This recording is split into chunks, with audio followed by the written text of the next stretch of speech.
आज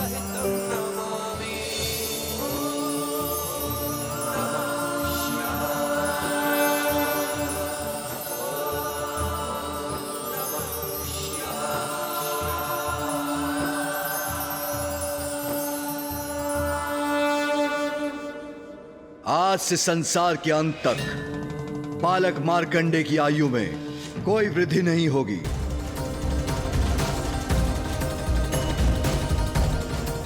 ये सदैव चिरंजीवी रहेंगे।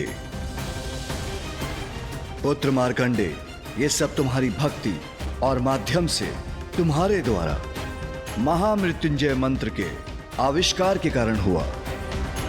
जब तुम अपनी मृत्यु को अपने समक्ष पाकर निरुपाय हो चुके थे तो तुमने भक्ति और निष्ठा से मुझे पुकारा और तुम्हारे मुख से स्वतः ही महामृत्युंजय मंत्र प्रस्फुटित होने लगा। तब तुम्हें इस मंत्र का महत्व ज्ञात नहीं था पुत्र मार्कंडे, किंतु महामृत्युंजय मंत्र के जाप से ही तुम्हारे प्राणों की रक्षा संभव हुई।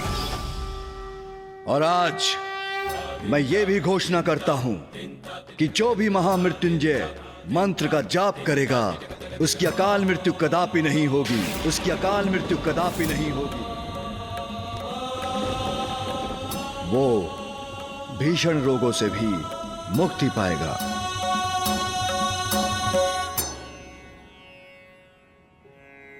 महादेव, मैं कृतार्थ हुआ प्रभु।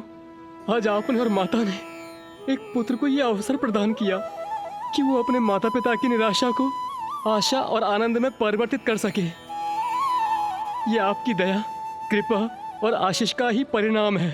पुत्र मार्कंडे, मुझे पूर्ण विश्वास था तुम्हारी प्रार्थना महादेव तक अवश्य पहुंचेगी।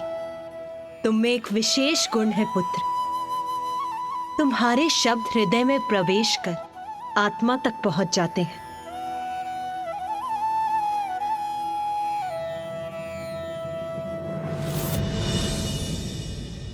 ये सब आप ही की लीला का चमत्कार है। आप ही का आशीर्वाद है माता। माता, आपकी लीला तो अपरंपार है।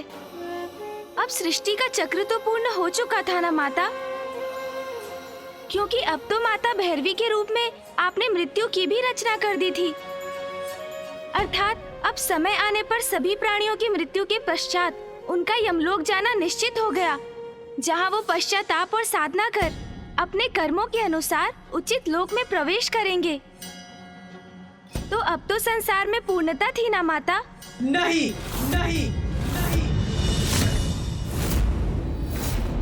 अभी तक अच्छे और बुरे कर्मों का फल मृत्यु के बाद ही प्राप्त होता था, किंतु अब महादेव, नारायण और ब्रह्मदेव की इच्छा थी कि एक ऐसा विधान बने जिससे जीवों को उनके कर्मों का फल उनके जीवन काल में ही प्राप्त हो। मुझे त्रिदेवों का ये प्रस्ताव स्वीकार नहीं था, किंतु मेरे अगले स्वरूप की स्वीकृति प्राप्त करने के लिए उन्होंने मेरे साथ एक छल किया। त्रिदेवों ने आपके साथ छल किया माता? जिसके परिणाम स्वरूप मैंने अपने स्वामी के साथ त्रिदेवों को उचित पाठ सिखाया। माता ने उचित पाठ सिखाया त्रिदेवों को? ऐसा क्या छल किया था त्रिदेवों ने जिससे माता उन्हें दंडित करने के लिए विवश हो गई? गणेश, तुम अपनी जिज्ञासा शांत करने हेतु यहाँ उपस्थित ब्रह्मदेव और नारायण से ही क्यों नहीं पूछ लेते कि कैसा छल किया था उन्होंने मेरे साथ?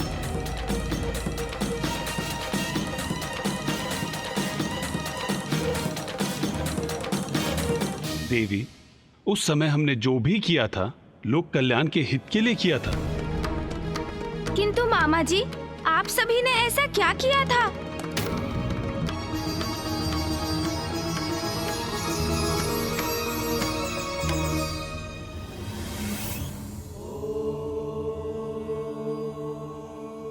माधव, माधव टमाटर दीजिए, माधव इस बार टमाटर दीजिए। आदत ऐसी भूल नहीं होती माधव। बाहर कैसा कोलाहल है ये? इतने दीन स्वर में क्षमा याचना क्यों कर रहे हैं तोतला जी? कदाचित मुझे स्वयं जाकर देखना चाहिए। माधव टमाटर दीजिए, मैं वतन देता हूँ। आदत ऐसी भूल नहीं होती माधव, टमाटर दीजिए माधव।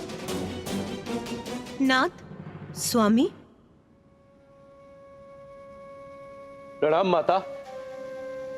प्रणाम माता।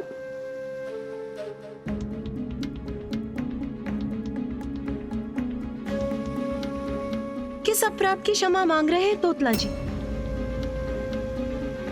नंदे, तुम ही बताओ। जी प्रभु। माता, कैलाश के उपवन में कुछ मृग आकर यहाँ के फल खाने लगे। तोतला ने उन्हें देखा और उन्हें वहां से भगाने के लिए कंकड़ फेंककर उन्हें आहत करने लगा। कुछ कारण से मैं वहां गया था तो मेरी दृष्टि तोतला की इस दुष्टता पर पड़ गई। ऐसा भय का भाव उनके नेत्रों में देखकर माता, उनकी इन दीनता के भाव से किसी का भी हृदय द्रवित हो उठे। ये तो सर्वथा अनुचित है तोतला जी। निर्बल असहाय जीवों को भगाने का विचार भी कैसे आया आपके मन में? माते, माता मुझे तो माता दीजिए माते, आधे से नहीं होता माते। मैं उन्हें तेलाते ऊपर से पलटाते थे तब मैं तेला तो बैठा था माते। माते नहीं होती माते। भूख प्यास से त्रस्त कैलाश पर आए और उन्हें यहाँ निर्दयता से भगा दिया जाए, ये तो अनुचित है। ऐसा पुनः नहीं होना चाहिए तोतला जी, इसका स्मरण रखिए। अब जाइए यहाँ से।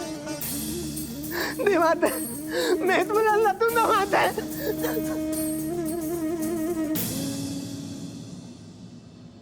उमा, आपने मात्र चेतावनी देकर जाने दिया तोतला को, यह क्या उचित था? मैं आपका प्रश्न नहीं समझी स्वामी।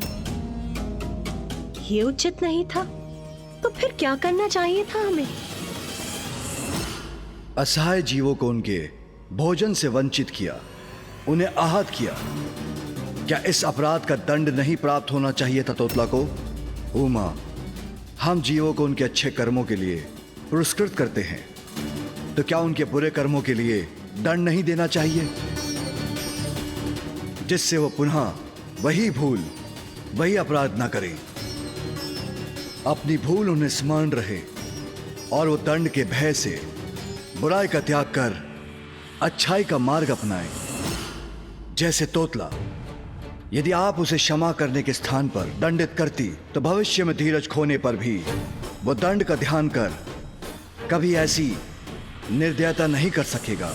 नाथ, कर्मों का फल तो सभी भुगतते हैं, यही सृष्टि का नियम है जो मैंने स्वयं स्थापित किया है। उमा, वो मृत्यु के उपरांत होता है, किंतु जीवों के जीवन काल में नहीं।